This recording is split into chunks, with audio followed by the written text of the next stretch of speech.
biologist Richard Dawkins has written at great length about genetics and has committed much of his academic career to answering the questions that arise from Darwin's theory. Something has to explain the novelties themselves. Yeah. Well, the novelties themselves, of course, are genetic variations in the gene pool, which ultimately come from mutation and more proximally come from sexual recombination. There's nothing very inventive or ingenious about those novelties. I mean, they are random. And they mostly are deleterious. Most mutations are bad. And so you really need to focus on natural selection as the positive side, and it's only natural selection that produces living things which have the illusion of design. The illusion of design does not come from the novelty. What was it about that early novelty, before it culminated in something as useful as a feather? Where could natural selection get its purchase upon something which was no more than a pimple? There cannot have been intermediate stages which were not beneficial. There's no room in natural selection for the sort of foresight argument that says, well, if we got to persist for the next million years and it'll start becoming useful. That doesn't work. There's got to be a selection pressure all the way. So there isn't a process, as it were, going on in the cell saying, look, be patient. No. It's going to be a feather, believe me. Yes. It doesn't happen like that. There's got to be a series of advantages all the way in the feather. If you can't think of one, then that's your problem, not natural selection's problem. Natural selection, well, I suppose that is a sort of matter of faith on my part, since the theory is so coherent and so powerful. Richard Dawkins' faith in natural selection is bolstered by the fact that, as Darwin noticed, the painful details hardly support the idea of a benevolent designer. I cannot persuade myself that a beneficent and omnipotent God would have created the Ichneumonidae with the express intention of their feeding within the living bodies of caterpillars, or that God would have designedly created that a cat should play with mice. Darwin's own religious faith had slowly ebbed away over the years, but that was due as much to the death of his daughter as to his scientific ideas. But for a variety of reasons, not least of which was the fact that his wife was still deeply religious, and he himself, of course, realized the theological implications of his own theory, Darwin resisted publication of his work for almost 20 years. It was only when another, younger man, Alfred Russel Wallace, submitted a work with almost exactly the same scientific conclusions that Darwin was pushed into publication, and as he feared, the reaction was dramatic. Is it on his grandmother's or his grandfather's side that he claims descent from a monkey? There is a metaphysical part of nature. A man who denies this may sink the human race into a lower grade of degradation than any into which it has fallen since written records began. And as far as the clergy were concerned, what was even more shocking was the idea that man was included in this process, and that as a mere descendant of apes, he had lost his curious spiritual priority. Man was no longer the star of this cosmic event. When you consider the relative ease with which educated Christians, as we've already seen, had been able to reconcile their beliefs with some of the new astronomical discoveries, it's not altogether surprising that, with the exception of ignorant and stupid fundamentalists for whom Darwinism is a blasphemy, there were, and still are, religious people willing and able to accommodate the now undeniable Darwinian proposals. But the point is that the religious now had to visualize the architecture of living things in an altogether new way, one in which God could no longer be represented as an ever-present, pedantic designer. But while the religious view of God was growing more attenuated, those who took a skeptical and radical view were feeling more and more confident.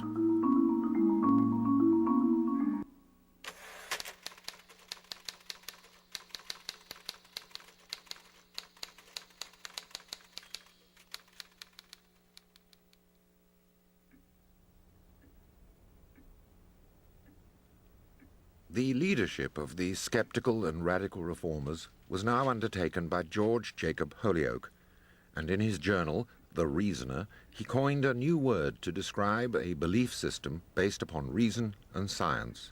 He called it secularism. Well, by the middle of the 19th century, there were more than 40 secular societies in Britain, and Holyoake's journal was selling more than 5,000 copies a week.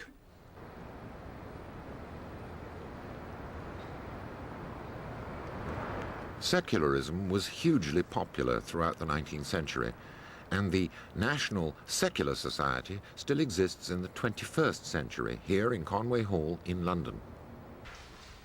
After Holyoake, the leadership of the secular societies fell to Charles Bradlaugh, a radical MP famous for being expelled from Parliament and briefly locked in the Tower of London for his failure as an atheist to swear on the Bible his oath of allegiance. Bradlaugh secured the right, which we still enjoy, for every man and woman in this country to affirm an oath rather than having to swear on the Bible.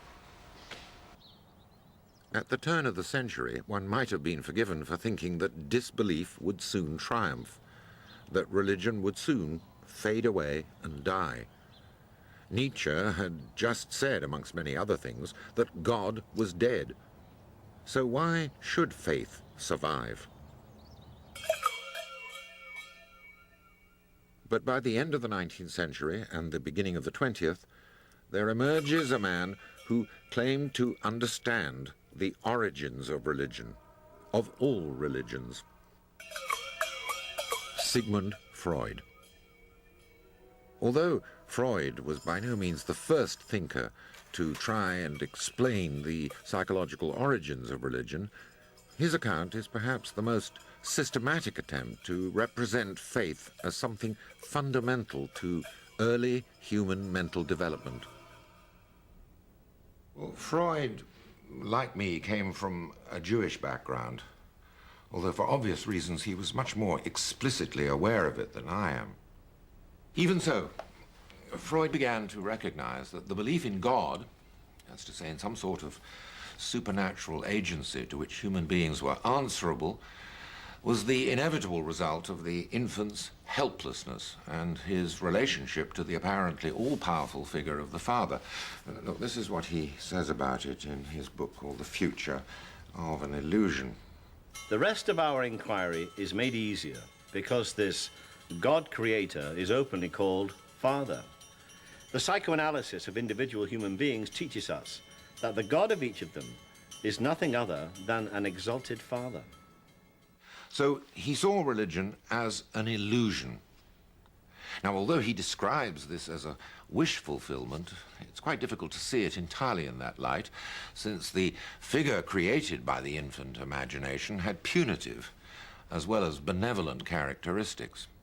For obvious reasons, Freud's theory disconcerted the conventionally religious. But the social implications of his theory were trivial in comparison with the politically programmatic atheism that emerged in the most radical of the ideologies that had been developing over the 100 years since Thomas Paine. Religious distress is at the same time the expression of real distress. Religion is the sigh of the oppressed creature, the heart of a heartless world, just as it is the spirit of a spiritless situation. It is the opium of the people. The demand to give up the illusion is the demand to give up a condition which needs illusions. Now, whatever Freud thought about the infantile origins of the illusion, for the Russian communists who had been influenced by the dialectical materialism of Karl Marx, it was an article of faith that the opium of religion would have no place in the forthcoming political millennium. They were determined to establish an illusion-free zone. And in Soviet Russia, indeed, they established what was, to all intents and purposes, the first fundamentally atheist state.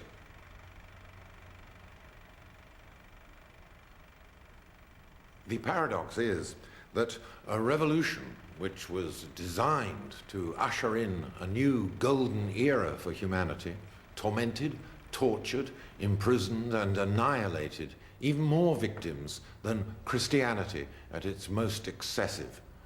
So it's hardly surprising that atheism has been indelibly, if unjustly, stained by its association.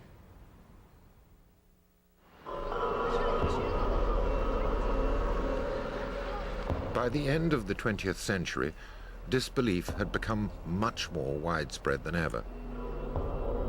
And although it's not the whole story, there's no doubt that some of the appalling social catastrophes of the last 100 years have seriously undermined faith in a benevolent God.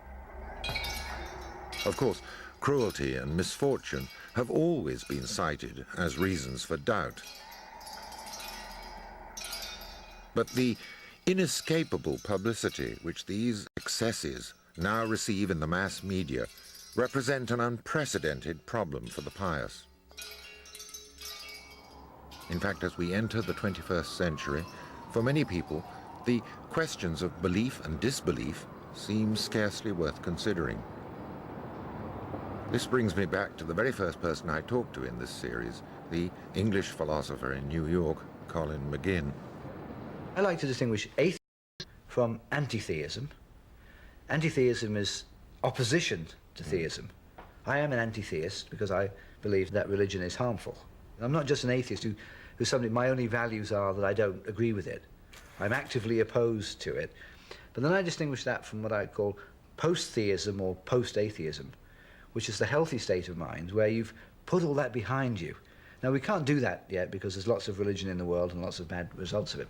But to me, the ideal society would be one in which the question of religion didn't really arise for people, or if it did, it wasn't a heavy question for them. They would say to each other, you know, those humans used to believe back there in 2003, some of them believed there was this God and he did this, others didn't, and they did TV programs about why they didn't. What a funny debate that was, you know. So it would be a post-theist society where it wasn't an issue.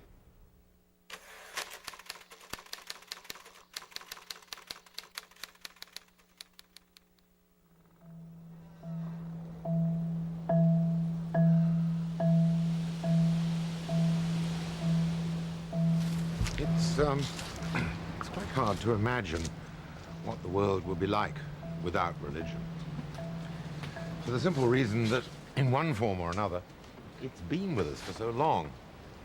And although the number of disbelievers is now larger than anyone could have imagined as little as 100 years ago, religion still permeates social life. And in some parts of the world, it's more consolidated and oppressive than ever. So that for those like myself, and there are literally millions of us for whom there is no religion, we still live in a world in which it's difficult to be unaware of its existence. For obvious reasons, it's some of the more fanatical developments which get me most worked up. The wilder excesses of Christian creationism, and of course the suicidal and sometimes the homicidal violence to be found in some parts of the Muslim world. But I'm also rattled by some of the more complacent assumptions which I find amongst my friends and acquaintances, that my godlessness implies some sort of lack of seriousness on my part, that people like me have failed to recognize the existence of the soul, and above all, of its immortality. Well, to be quite frank, I find this somewhat impudent. The fact that I entertain no prospects whatever of some sort of subsequent existence doesn't mean that I'm indifferent to the fact that I, like everyone else, must die.